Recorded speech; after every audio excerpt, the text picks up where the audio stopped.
Professor Keel, I'm going to go back to a document which I had wanted to look at earlier and we didn't have it, and it's entirely my fault because I gave the wrong reference. So the correct reference is WITN 2287021.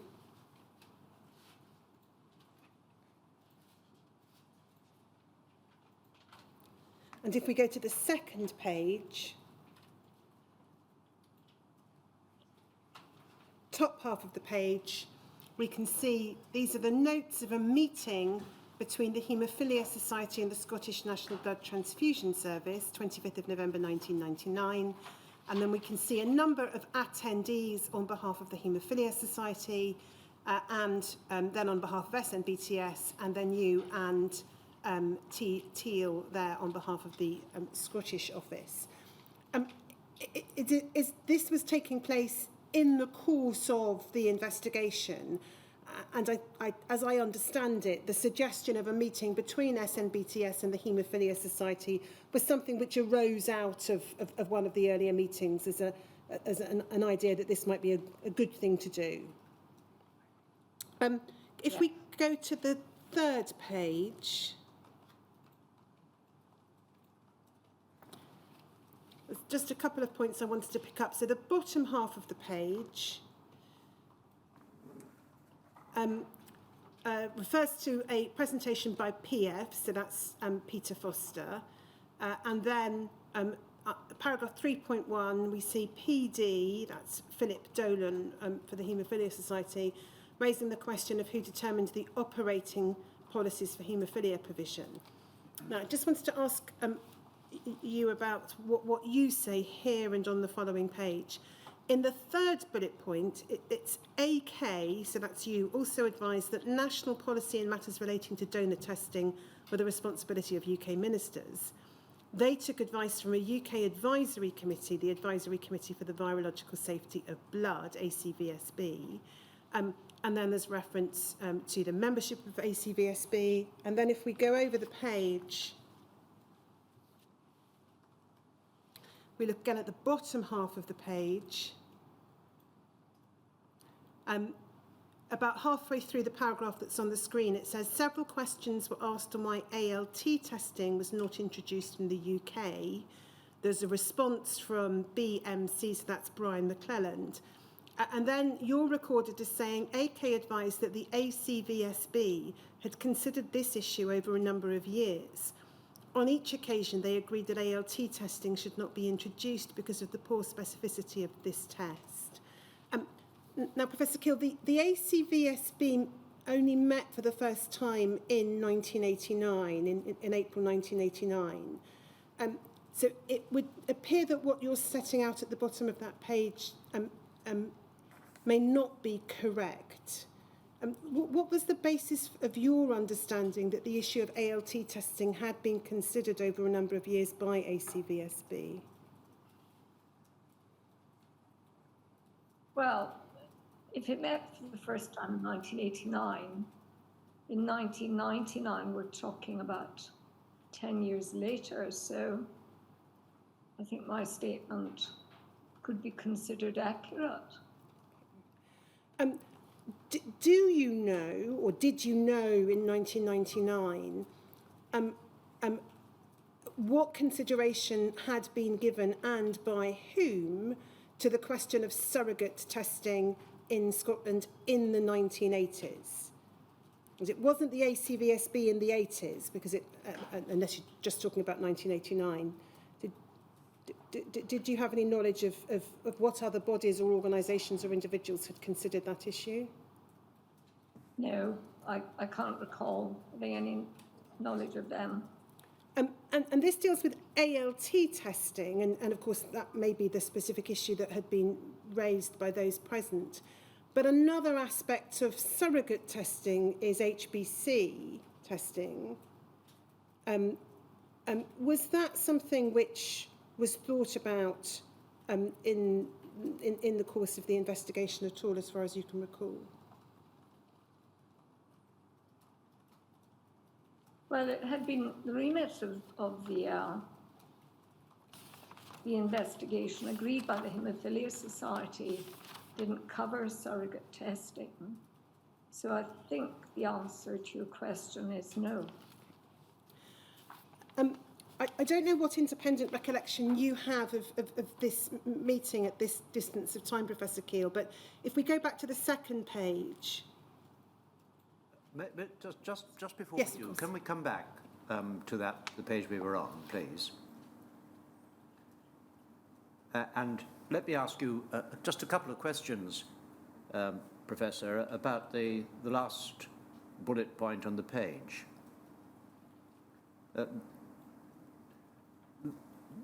ACVSB having met for the first time in 1989, by which time a test was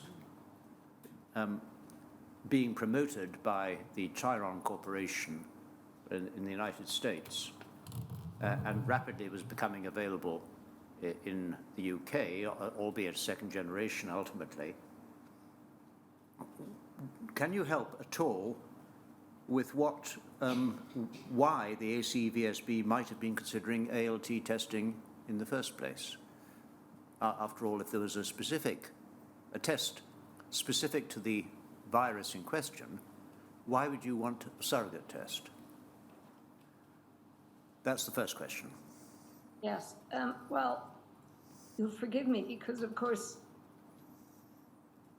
this comment and ACVB's first meeting, of course, predate my government employment. So I have no direct knowledge of what exactly discussions were in ACVSB.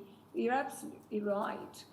There must have been other bodies, there would have been other bodies in the departments of health which preceded ACVSB who considered issues of surrogate testing. And I guess that my comment here was not as precise as it might have been.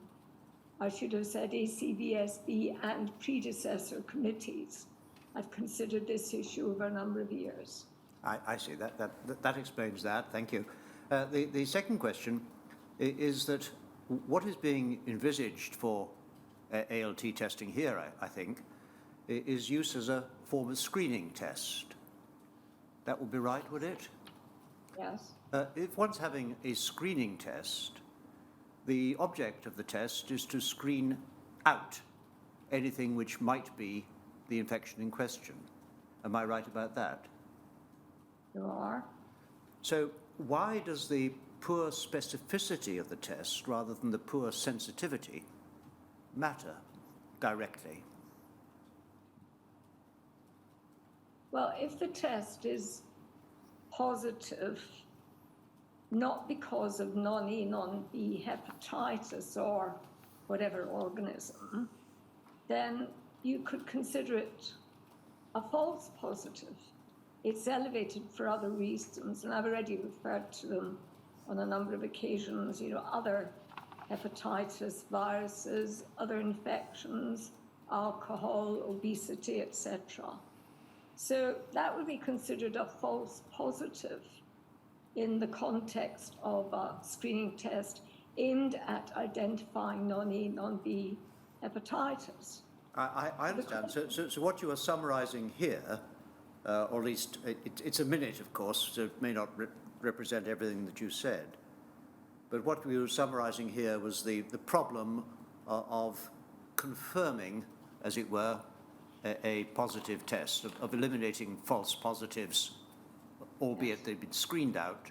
You left with the donor who is told they're positive when they're not, and that may cause problems. I understand.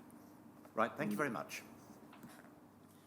And then if we go back to the second page, please, on the list of attendees, you'll see, Professor Keel, that the list of attendees for the Hemophilia Society includes Bill Wright. And Mr. Wright has told the inquiry of his recollection of this meeting, of surprise being expressed by SNBTS representatives that someone could be infected as late as 1986, and with the response being, well, he's sitting here, because that was Mr. Wright's own situation. Do you have any recollection of that, or of being aware that somebody infected in the very period that you were investigating was there?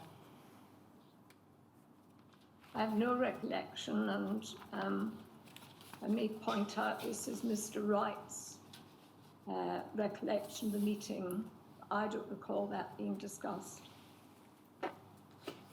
Can we turn then to March 2000, just to complete a chronology of events in relation to the investigation. SCGV 40171_053.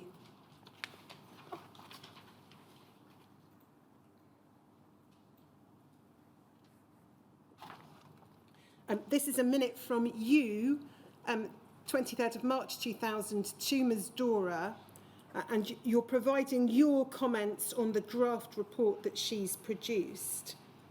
If we could just go down the page to paragraph 4. You say in paragraph 4, as far as the conclusion is concerned, I agree with John that this should be made more definite. John, I think, is Mr. John Aldridge, is that right? Yes. And what was his role? I think he was Director of Finance at that point.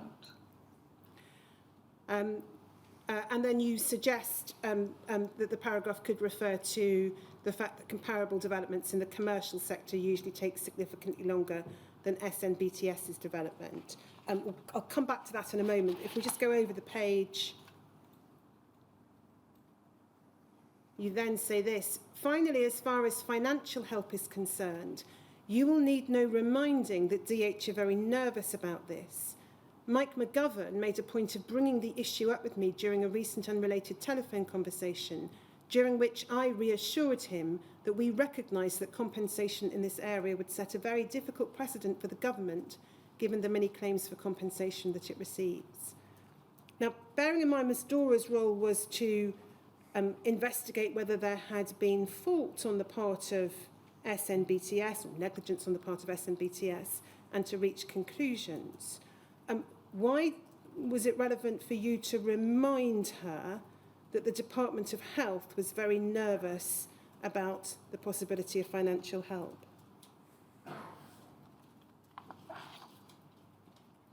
Well, because it was a material issue that was being discussed at that time.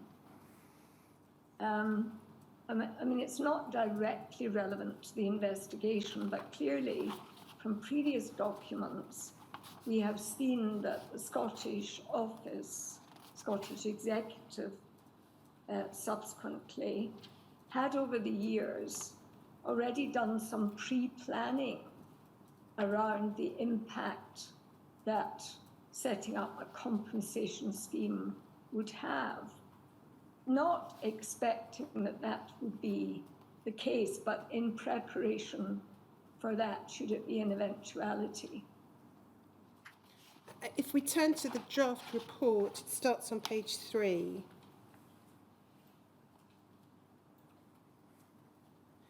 We can see that there are, and this continues through the draft, a number of, if we go to the bottom of the page, please, Lawrence, a number of handwritten comments, and then there are deletions and additions that have been suggested in typewritten form, and we see an example of that in paragraph 4. Just so that we can understand who's providing what comments, were your comments the handwritten ones or the typed ones? Do you know? We can go over the page if it might help. Yes, please. Yes, if we go over the page, there's some, and could we look at the next page as well? Could we put this page and the following one on screen at the same time? It might help Professor Keel. So I don't know whether that assists in working out which comments you authored or not. Could you show me page 3 enlarged? Yes, please? of course. I can't really see it clearly. So if you go back to, I think it's page 3 internally, so if you go to page 5 electronically, Lawrence.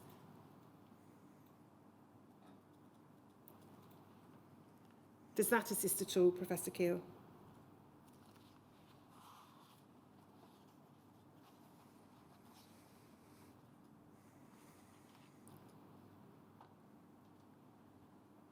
I think the retyped text probably came from me. I'm not going to go through the detail of the suggested amendments. It was just to try and understand who was amending what. In terms of the conclusion that you'd wanted strengthening, if we go to page 11, bottom of the page.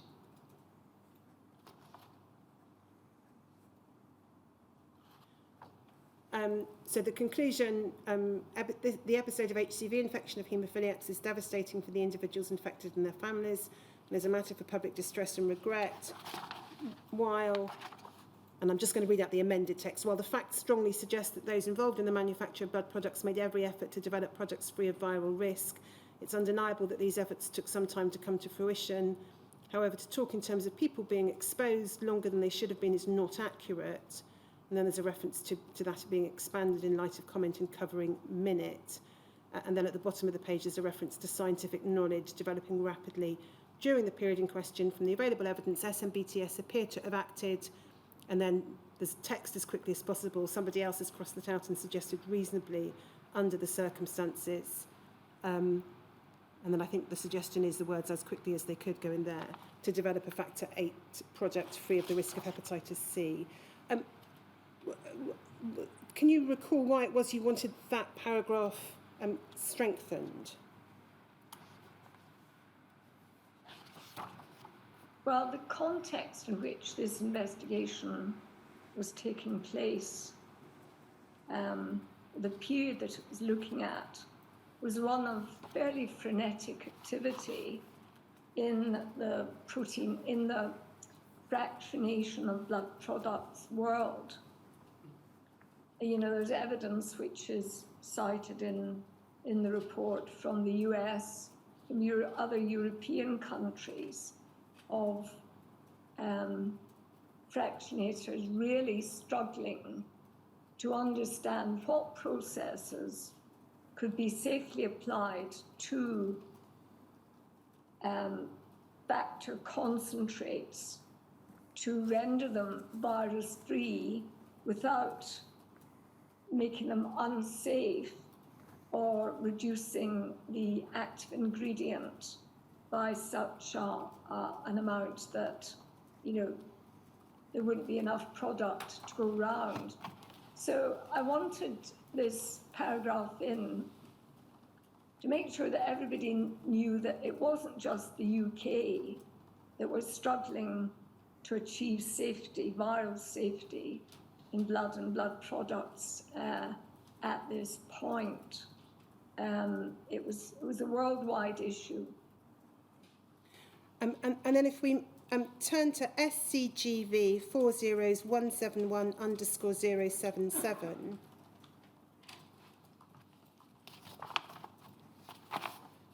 This is a minute from Christine Dora, 4th of April 2000. That appears on page 4, but we don't need to go to that.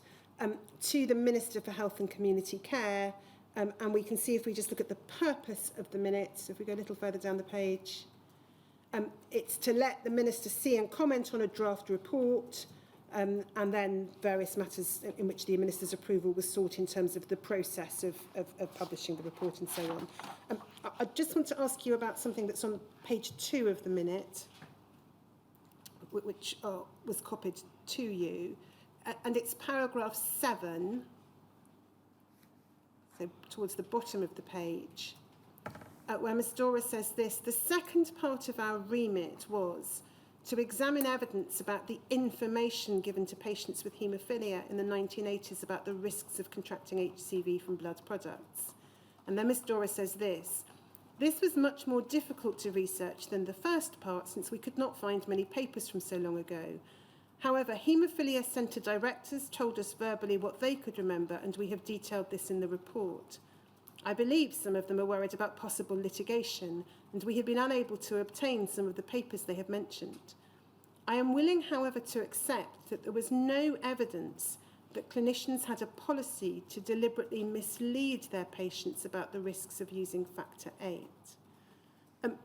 Now, Professor Keel, would you accept that the issue that Ms. Dora addresses in that final sentence of paragraph 7, whether there's a policy of deliberately misleading patients, is a narrower issue than the broader question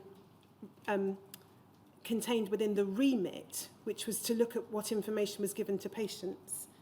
It's a significantly narrow issue, isn't it? Yes, I agree. And why was it, do you know, that the remit having been this broader issue, reflecting what the Hemophilia Society was saying to the department, that only the narrower issue was answered? Well, I think that the broader issue is perhaps better addressed in the report. But in relation to this paragraph, I think Christine Dora is reflecting the difficulty that we had in obtaining the papers that the haemophilia directors said were available during the period in question. And it's not surprising that there was that difficulty given the gap between the activity we're talking about and the report in 2000. You've told us already that the department essentially accepted at face value what the Haemophilia Centre directors said about their approach to providing information to patients. We have here Ms. Dora setting out her belief that some of them were worried about possible litigation. Would that not ring alarm bells as to whether the department could safely simply rely upon what the directors were saying on this particular issue?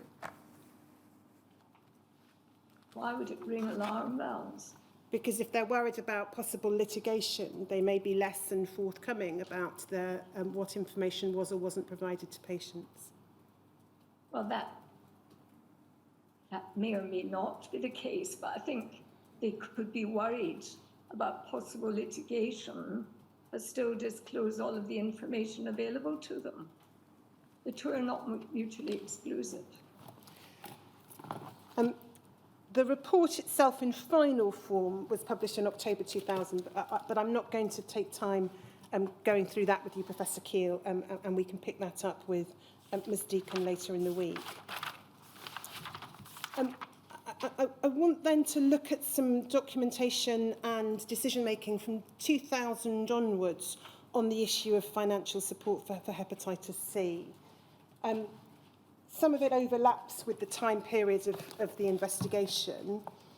So if we start with DHSC 00322292_045.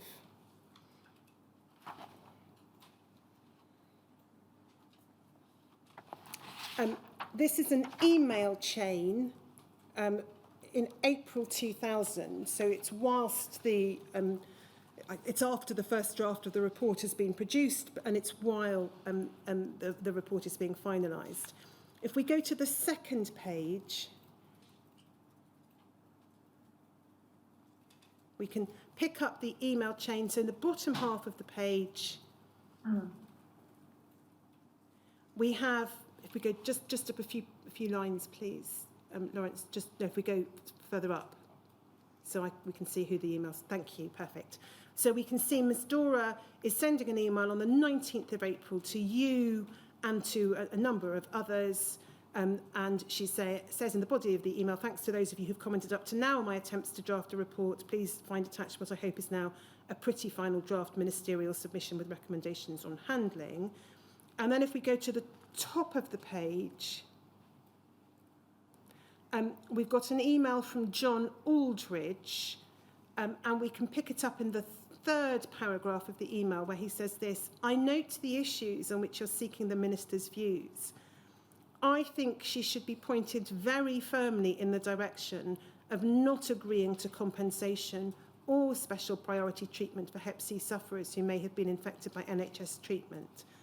That would have huge implications for other areas of NHS activity and would, I'm sure, be resisted strongly by colleagues in the other parts of the UK and the Treasury, as well as by me. And then if we go to the first page, we can see there's a name there about a third of the way down the page, Francis Gibb. What was the role of Francis Gibb within the department? He wasn't in the department. He was chief exec of the Common Services Agency. And we can see if we just look, I'm sorry. Sorry, I was just going to add, within which SNBTS was situated. And then we can see the comment from Mr. Gibb, so just below the list of attendees is this: I agree with these sentiments as they are in tune with the advice we gave at the meeting. Beware of going down a path which could have serious repercussions for the future. We could open the floodgates if we are not careful. Do the views there expressed by Mr. Gibb and Mr. Aldridge reflect the general thinking in the department in Scotland at the time, which was essentially fundamentally opposed to financial support or compensation for those infected with hepatitis C? Yes, for the reasons that we discussed in some detail yesterday, setting yet another precedent, which would mean that other groups, and I mentioned some of them yesterday, who felt that they would be entitled to compensation, were not being allowed access to it. So yes, this was the general view in the department at that point. And if we go to your statement, so WITN 5736003, page 44,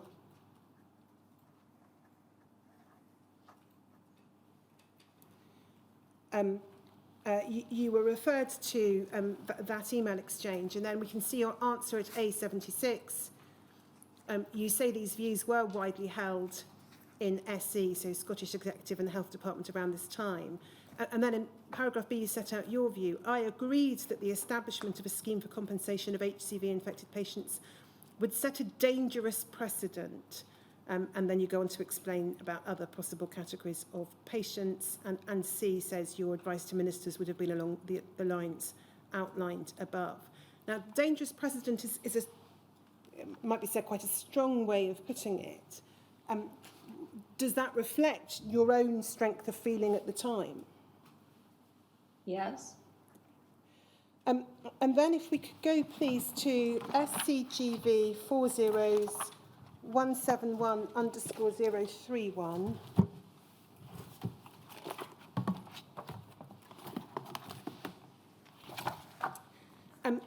If we look at the second page,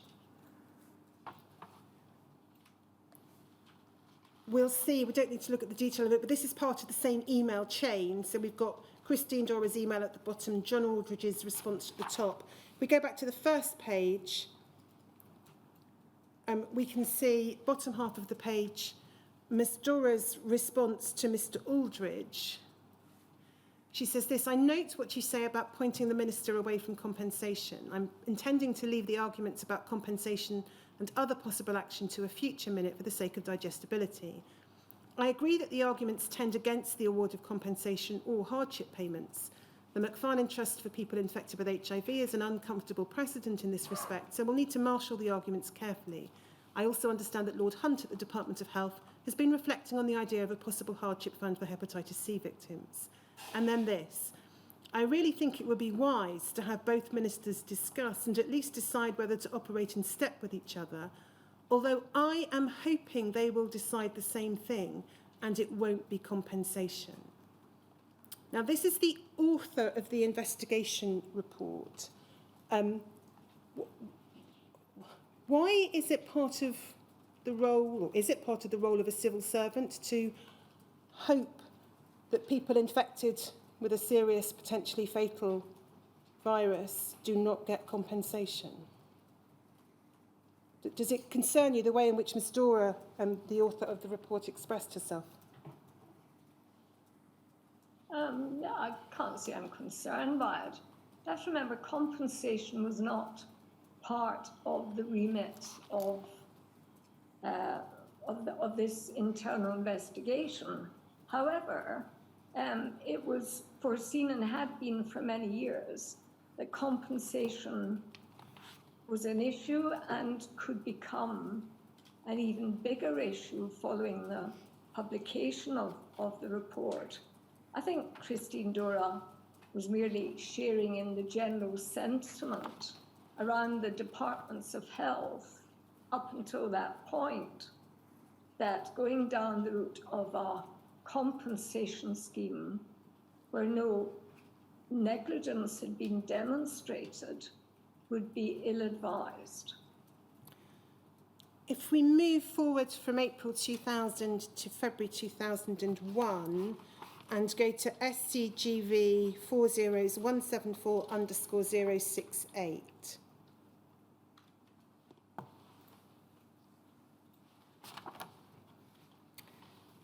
This is an email from Christine Dora, again, 19th of February 2001, to a number of recipients, including you. It says, records a conversation she's had with Charles Lister from the Department of Health in London. And then the first paragraph says this: Lord Hunt's apparently agreed to meet Lord Morris, President of the Hemophilia Society, and others tomorrow to revisit the idea of compensation for Hep C positive haemophiliacs. I understand this may be prompted by political considerations. I also, however, understand that Lord Hunt inclines naturally towards sympathy for the plight of the affected haemophiliacs. Officials' advice has not changed, but they've been asked to put together costings of various options and to offer an assessment of the extent of any precedent which might be created. And then this: Charles and I acknowledge that if one of the four administrations should crack, it becomes presentationally much more difficult for the others not to, and he said he would keep us informed. Now, of course, this is 2 years into, or more into devolution, but by this point in time. And Scotland has responsibility for its own health issues and is free to take its own course. What, if anything, do you recall about the concern of holding a common line between the four administrations and the presentational difficulty referred to there? Do you recall that being discussed? Well, I can't specifically recall the discussions, but reading this and other papers has reminded me that it was indeed a matter of concern as to whether Lord Hunt was going to deviate from the previously agreed position across the UK that there would not be a compensation scheme. So I recall that element of it, but specific discussions, no. And then just for the sake of completeness in relation to this document, the bottom, we can see some handwriting there, and then the bottom half of the page includes some other handwriting. This gives me enormous concern. Please arrange for urgent contact to be made with Philip Hunt's office, emphasising that we've withstood enormous pressure on this issue, not least after discussions directly with him. Any movement from the previous position without discussion with other administrations would, in my view, be quite unacceptable. Happy to have something directly, conversation directly if necessary. I think there's another email from this time which might suggest that's coming from the minister or the minister's office. In any event, that's not your handwriting. No. And if we go to SCGV 40174_066.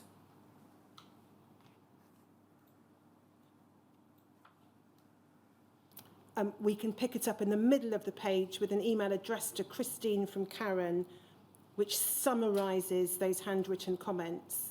The minister was grateful for this, although she commented that it gave her enormous concern, etc., which is why I've inferred that handwriting is by or on behalf of the minister.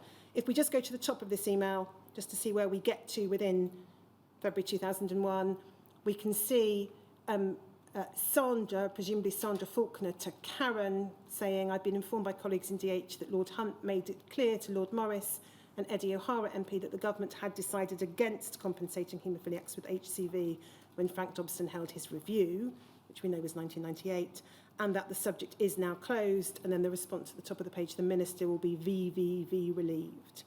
So would it be right to understand that as at February 2001, the position in Scotland is still set firmly against financial support for those infected with hepatitis C from their treatment? Yes. Now, as you'll recall, Professor, the Health and Community Care Committee of the Scottish Parliament undertook their own inquiry of forms and produced a report in 2001. That's at MACK 000199_001.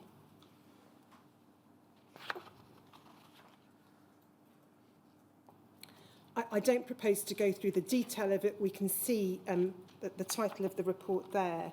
If we just go to page 23, we can pick up what the committee said about financial assistance. So you'll see, Professor, the heading, targeted financial and other assistance regardless of negligence. And then the report reads, in paragraph 83, the more that we as a committee have investigated the issues raised in the two petitions, the more our conviction has grown that what lies behind both is a fundamental question of fairness and consistency. The individuals who petitioned us contracted a serious and incurable virus many years ago as a result of medical treatment, or are relatives of those people. Understandably, they feel wronged and have campaigned over many years for recognition and redress. To these individuals, the relatively narrow question of whether or not any particular agency or individual within the NHS has been legally negligent, while important and worthy of exploration, is of secondary importance. What they consider more important is that the executive recognise what they would classify as the moral case for providing support, and that it provides the concrete practical assistance that they consider would be fair and appropriate. And then the paragraphs go on to set out in 85 and 86 the general principle about not paying out unless there's negligence, and then referring to exceptions within that, the Consumer Protection Act, and then in paragraph 86, the McFarlane Trust. If we go over the page and pick it up at the bottom half of the page. No, in fact, I'm sorry, could we pick it up at paragraph 88 first of all, towards the top of the page? The example cited by, and the name's redacted, but it's someone on behalf of the Hemophilia Society, is a simple and striking one. It is difficult to disagree that it highlights the inconsistency of the current position, especially given that the effects of hepatitis C can, when severe, be practically as devastating as those of HIV. And then paragraph 90 says this: having considered the issues raised in the petitions, the committee has become persuaded by what we classified as the moral case for providing financial assistance to those individuals infected with hepatitis C through blood transfusions. And then the committee goes on to say that they're not advocating a transition to a complete no-fault compensation scheme. And at paragraph 91, they say this: the committee therefore wishes to stress the narrowness of the view to which it's come. We're not advocating the principle that all injury caused through NHS treatment should be compensated, nor are we asking the executive to establish any new wide-ranging precedent on the management of risk in clinical decision-making. Instead, we simply seek to correct an inconsistency in the operation of an already created and narrow precedent, namely the precedent created when the McFarlane Trust was set up. We do not envisage that any ad hoc decision to provide financial or other help to individuals infected with hepatitis C through NHS treatment would necessarily require the NHS to change any of its current medical policies and practices on risk arising from treatment. And so, Professor, it's right, isn't it, that the committee did not share your view and the department's view that this would establish a dangerous precedent? Yes, I think you can certainly conclude that from their report. And then if we just go to the recommendations on page 26, we can pick it up at the bottom of the page. We recommend the executive set up a mechanism for providing financial and other appropriate practical support to all hepatitis C sufferers who've contracted the virus as a result of blood transfusions provided by the NHS in Scotland or which involve blood or blood products produced by the SNBTS. And then if we go to the next page, I won't read the recommendations in full, but paragraphs 2, 3 and 4 provide as follows. We recommend that this mechanism for providing financial and other support comes into operation within a period of 12 months. The level of financial assistance awarded to any claimant should be determined on the basis of need, having regard to the physical or psychological loss individually suffered, and should include redress for practical difficulties such as the inability to obtain an affordable mortgage or life assurance. And then 4, in determining an appropriate package of assistance and in particular clarifying what practical help can be offered, the executive should consult hepatitis C sufferers, both haemophiliac and non-haemophiliac. Now, before I ask you about that, can I just show you an email you sent in response? It's at SCGV 40247_094.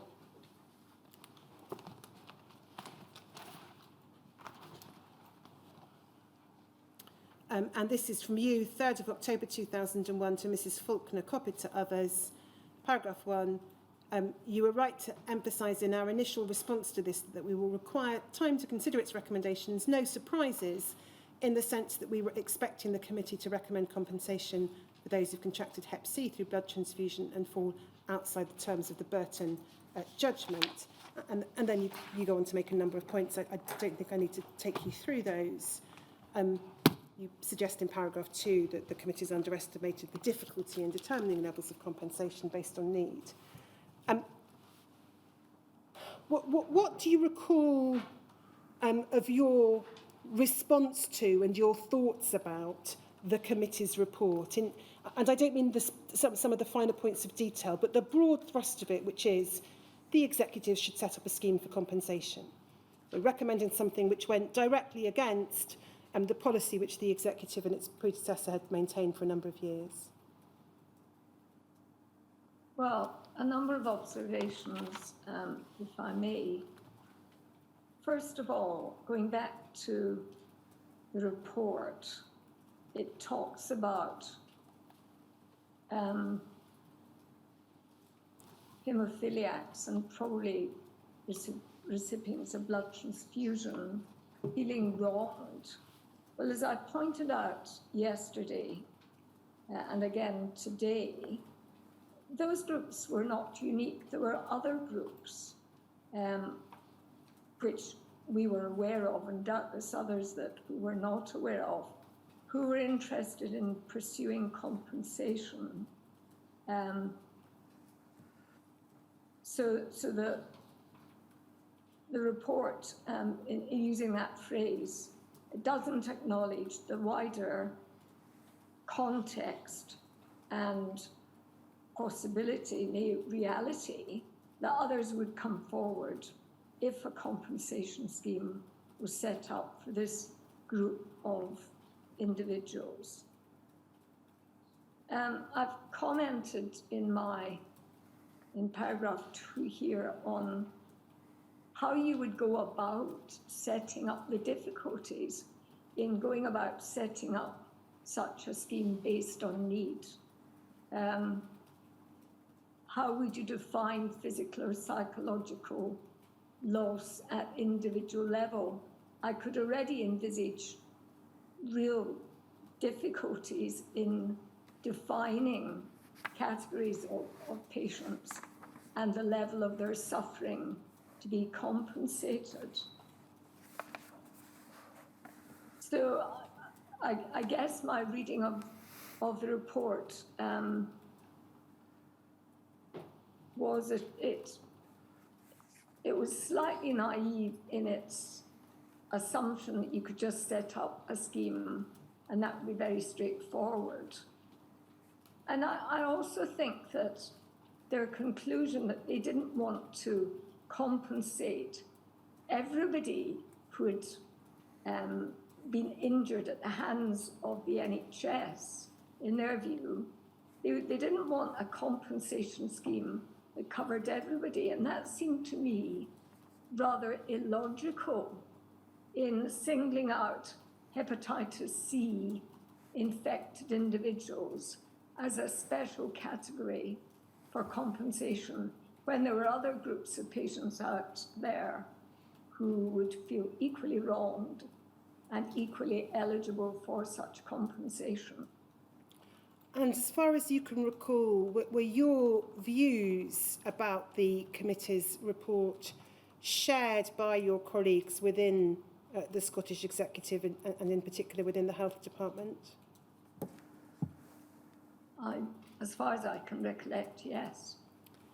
Now, the government, as we know, the Scottish Government didn't proceed to implementation of the committee's recommendations. Instead, it set up what's been referred to in the inquiry's hearings as the Ross Group or the Ross Committee, so the expert group under the chairmanship of Lord Ross. Do you know why the government went down that route rather than simply proceeding to implement the recommendations of the Health and Community Care Committee? And in particular, are you able to comment on a submission that may be made to the inquiry that was a delaying tactic?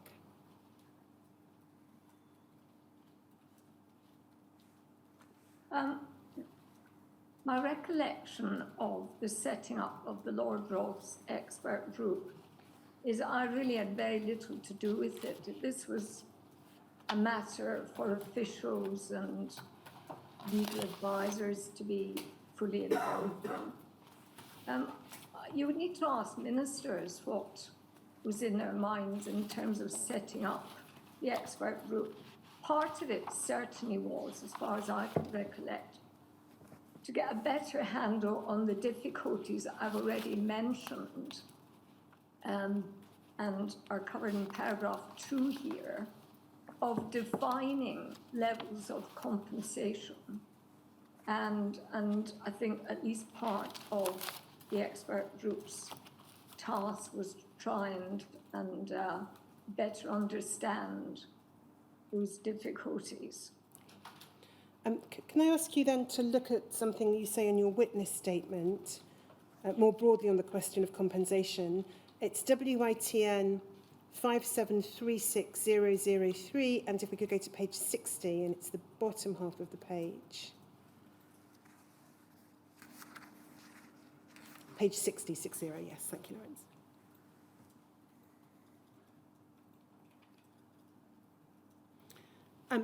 You were asked in question 105 about some emails regarding the costs of a scheme, and I'm not going to ask you about that.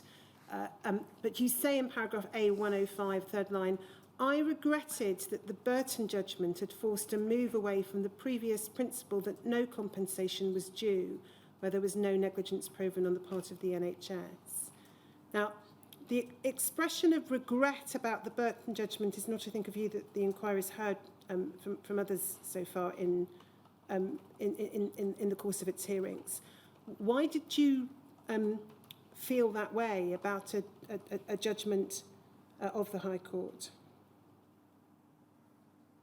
Because it seemed logical to me that the previous principle that no compensation was due for there'd been no negligence proven was a sound one. And the Burton judgment clearly opened or exposed the NHS to a much wider range of liabilities, i.e. providing compensation where no negligence had been proven. Now, the Ross Committee or the Ross Group produced its preliminary report in, I think, September 2002, and it's HSAC 00003349. I'm not going to take you through the detail of either the preliminary or the final reports, Professor Keel, but is it likely that you would have read these reports at the time? Yes. And what was, as far as you can recall, your view about what was being recommended by the expert group? In terms of compensation, financial support? But I have no direct memory from that time. I mean, I've obviously read papers referring to the expert group, and certainly the levels of compensation being proposed were perceived as rather high and therefore unaffordable. But I can't say that was my original thought. It's been derived from reading papers. If we look at SCGV 400251_018,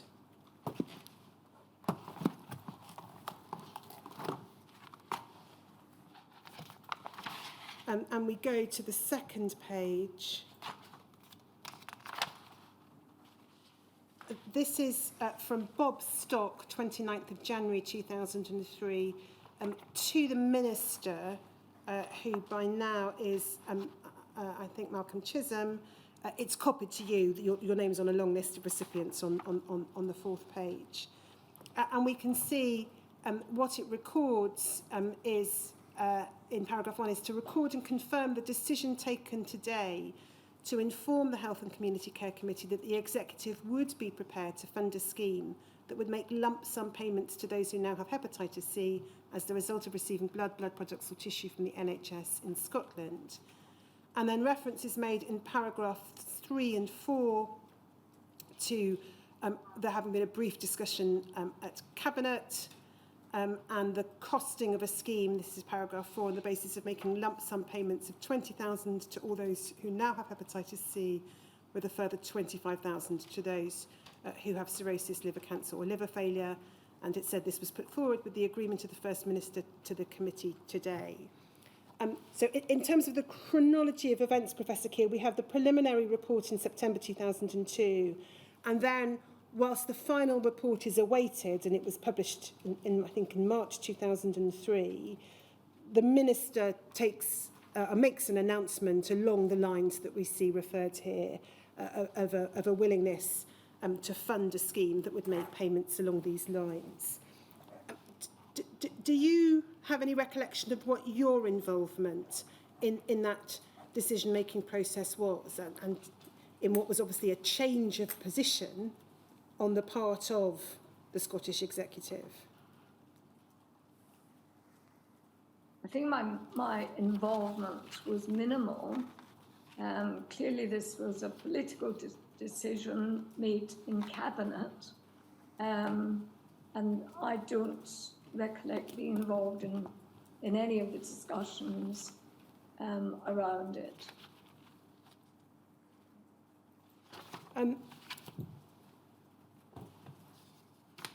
Can I ask you to look at a document at DHSC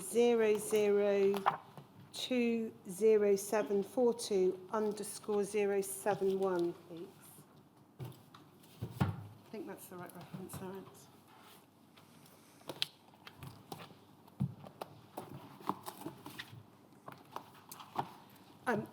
This is to take you back in time to 2001.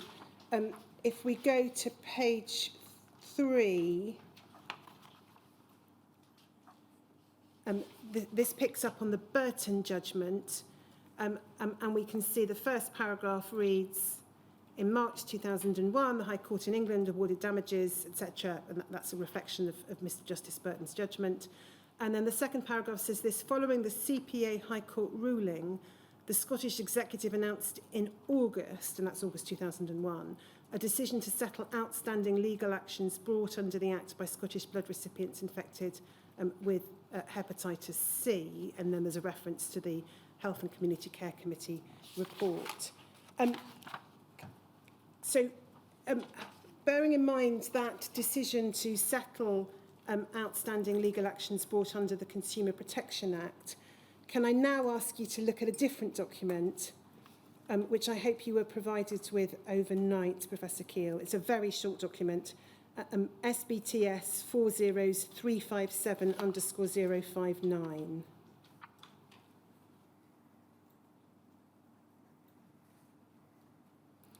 This is from Bob Stock to Susan Murray, you, Steve Lindsay, Brian McClelland, copied to Linda Towers and Angus Macmillan Douglas. The date is the 29th of June 2001, and it's then headed Scrutiny of Outstanding Claims, and it says, I propose primary recipients of this message, which would include you, meet on Monday the 2nd of July to go through the list of court actions which has been prepared by CLO/SMBTS.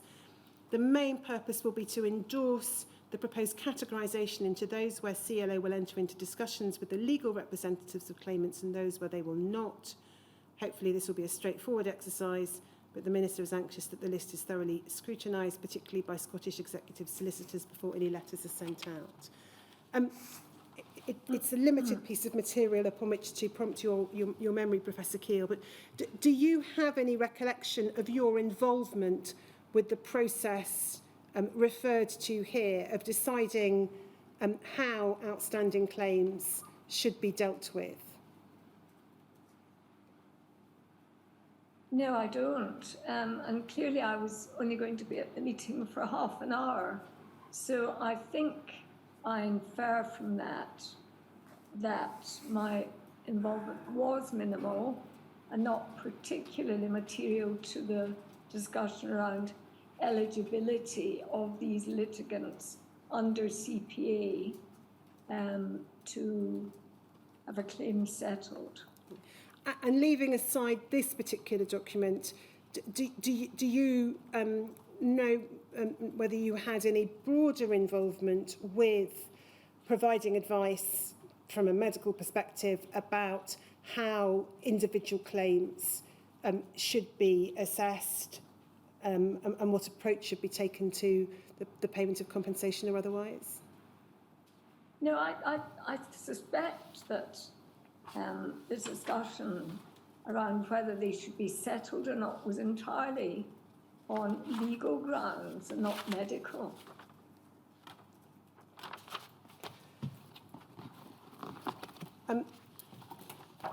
We can take that down, thank you. Now, in relation to events in 2003, Professor Keel, we've looked at that document that refers to the announcement in January 2003 of two levels of financial support, the payment of £20,000, the payment of £25,000. I'm not going to take you through lots of documents relating to 2003, but if I just give you a very brief chronology and then I'll ask you about it. The inquiry knows from other evidence that there were discussions between Mr. Chisholm and the Secretary of State for Health within the UK government at that point, Alan Milburn.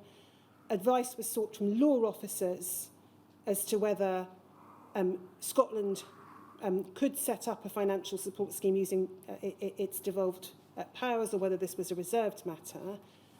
And then in June 2003, Mr. Milburn was succeeded by Dr. Reid, John Reid, as Secretary of State for Health in the UK government, and he took a different view in relation to what the position should be in England, resulting in a press announcement at the end of August 2003 that England would be setting up a scheme.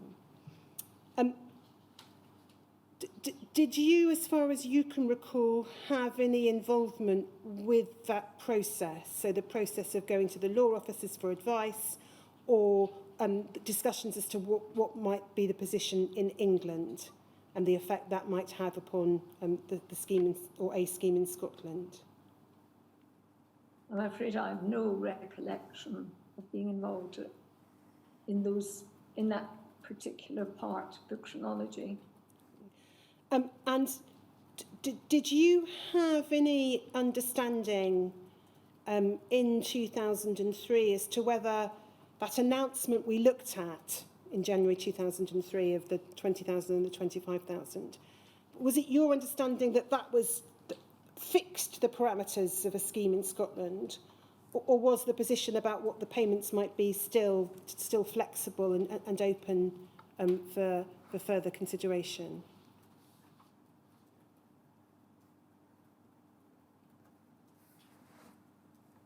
I don't recall. I imagine I thought that was broadly the framework with which we were going to proceed.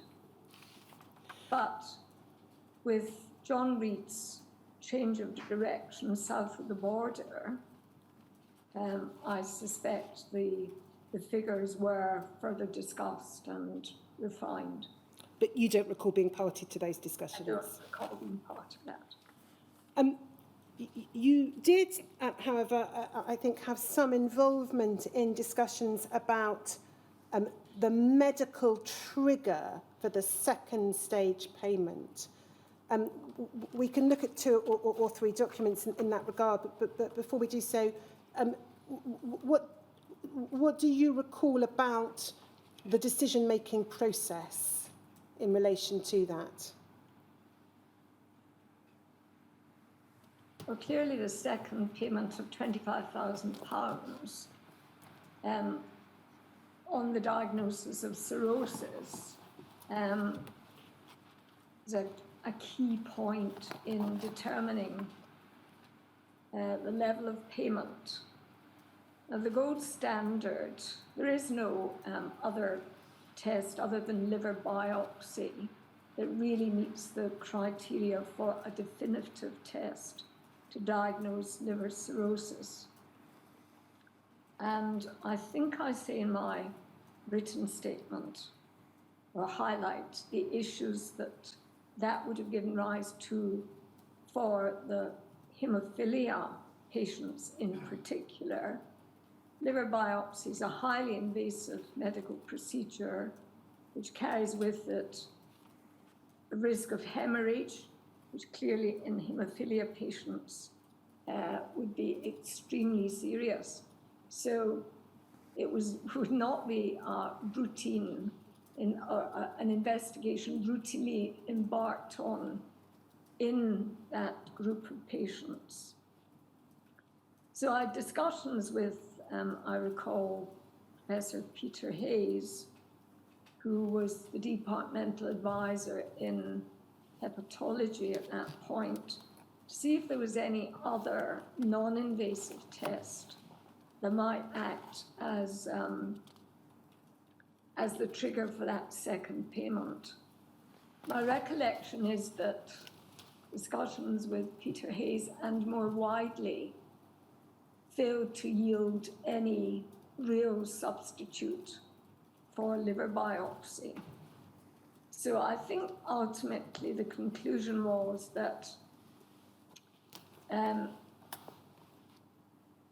any diagnosis of cirrhosis would have to be based on the available clinical information from the consultants involved in that patient's care, and their feeling based on other less specific tests as to whether the individual did indeed have cirrhosis. So it was not a clear-cut trigger point, particularly for hemophilia patients. And I think we can see an example of the discussions that were held at SCGV 0001034014.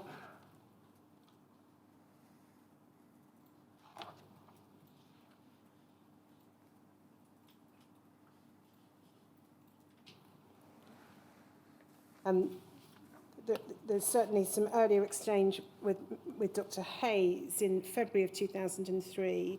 This now is, I think, October of 2003, and it's reference to a meeting on the 10th of October 2003. And if we go over the page, if we pick it up at the bottom of the page, this is a general meeting about hepatitis C, but then an issue is picked up at the bottom of the page where it says Aileen Keel acknowledged that in line with David Goldberg's previous modelling work, the executive was working on an estimate of, and then 400 has been crossed out and 253 put in, persons who may be eligible for the higher level of ex gratia payment of compensation, having contracted their infection through infection blood or blood products. Dr. Keel explained that she and Bob Stock were to meet with colleagues in DH to work out a trigger for the second level of payment, which could include up to 580 patients, with 30% of these being paid in the first year. She explained that it was not going to be easy to define the trigger and that whatever was agreed would need to be agreeable to the Hemophilia Society. And then if we go to just, I think, one further document, SCGV 0000265_004.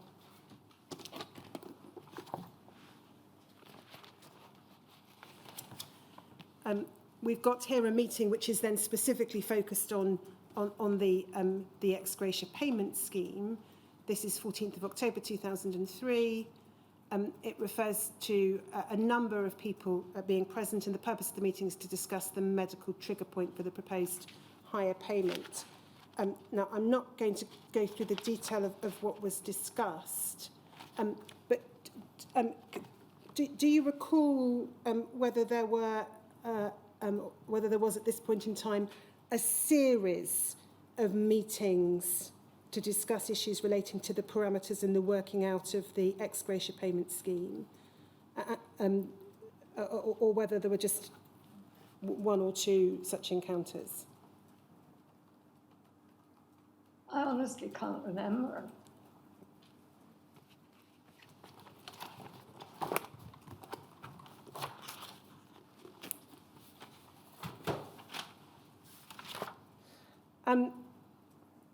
One of the issues regarding the scope of the ex gratia payment scheme was the inclusion or otherwise of natural clearers. Do you recall any involvement with that decision-making process? Well, I would have been involved because clearly it's a clinical matter. But, I mean, a lot of my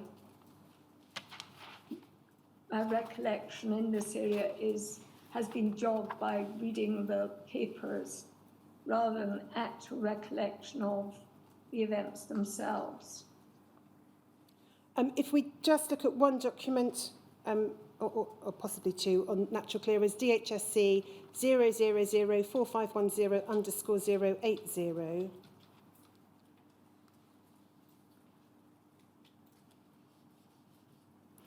Meetings of Skipton Fund teleconference, 29th of September 2004, and we can see there are a number of attendees from different departments. So you're there on behalf of the Scottish Executive, as is Mr. Stock.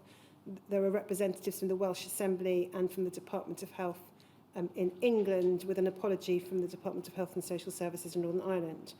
And if we go to the heading 2, natural clearers, we can see reference to Professor Lee being invited to speak, and that's obviously Professor Christine Lee at the Royal Free Hospital, regarding her concerns about inconsistency in the reviewing of natural clearers by clinicians. The issue I've been asked in particular to raise with you, Professor Keel, is why it was that Professor Lee, a haemophilia clinician, not a hepatologist or virologist, was being invited to address the meeting on this particular issue, and what weight was given to her views on the question of whether natural clearers should receive payments or not. So in deciding whether natural clearers should receive payments or not. Well, again, I infer this from reading the document that Christine Lee was concerned about inconsistencies, I think, which related to the fact that, yes, further down at 2.4, very, very late clearance of hepatitis C. The 20% who naturally clear the virus usually do so within the first 6 months. So this case that she was describing is very unusual. And I imagine that she was concerned about that and wondered whether such an individual should be compensated or not, because the majority of natural clearers were not eligible for the first payment of 20,000.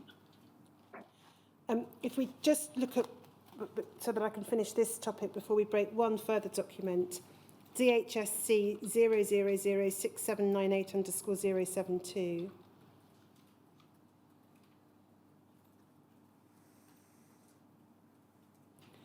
This is from Mr. Gutowski, so Department of Health in London, 19th of November 2004. It's not copied to you, although it is copied to Mr. Stock in the Scottish Executive. And it's dealing with the issue of spontaneous clearance. If I could ask you to look at paragraph 3 and the italicised passage below that. So Mr. Gutowski records in paragraph 3 that claimants had made claims to the Skipton Fund outside its stated eligibility criteria, and that the Skipton Fund had held on to those claim forms rather than reject them, and had asked for further clarification. And then he says this: we've asked them to include the following explanatory paragraph in the letter.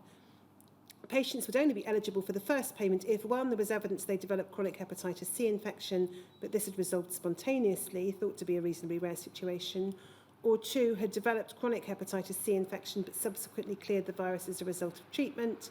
Patients who had or were thought to have eliminated the virus in the acute stage, when they would be most likely have been asymptomatic, or where any symptoms that did occur would have been short-lived because of the transient nature of the infection, would not be eligible for this payment. It should be assumed that the virus has been cleared in the acute phase unless robust medical evidence is cited that proves on the balance of probabilities that the patient experienced chronic infection, i.e. infection that extended after the first 6 months of illness.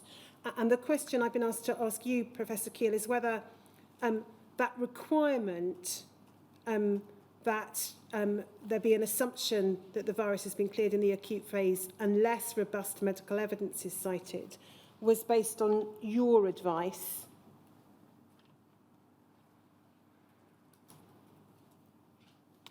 Oh, I'm not at all sure that that's the case, but I think this harks back to the Christine Lee issue, where clearly she wanted to know whether her patient who had cleared the virus after 20 years was eligible for treatment and for payment. The conclusion was yes, because obviously during that lengthy period, the patient was suffering from chronic hepatitis, even though eventually he cleared it. So I think that whoever crafted this, and I don't think it was me, would be drawing on that earlier meeting with Christine Lee and ensuring that those unusual patients who had experienced chronic infection but eventually cleared the virus were given payment, first stage payment, because they've been suffering from a chronic infection over a long period of time. And if we just look at DHSC 0004520_057, I'm sorry for trespassing into lunch, but I should probably have taken you to this first, and that's my fault, Professor Keel. This is a series of emails, and if we go to the 3rd page, there's an email from Bob Stock, to Zabida, and that's Zabida CDAT in the Department of Health, London. And it says, I've discussed this with Aileen and offer the following amendments. I don't think we can tell from this email exchange exactly what the amendments are. But, and then we see the passage set out and reference in that last sentence to robust medical evidence. So it would appear from this that you had some discussion with Mr. Stock and provided Yes, some advice on this issue. It would definitely appear that I contributed to the paragraph that we looked at previously. But I don't think I wrote the whole thing ab initio. And it was an attempt to clarify what was a confused situation, certainly in the context of Christine Lee's experience. Thank you. Sir, my apologies for running over beyond 1 o'clock. If we could take lunch now. Let's take lunch then and come back at 2:05. Thank you. 2:05.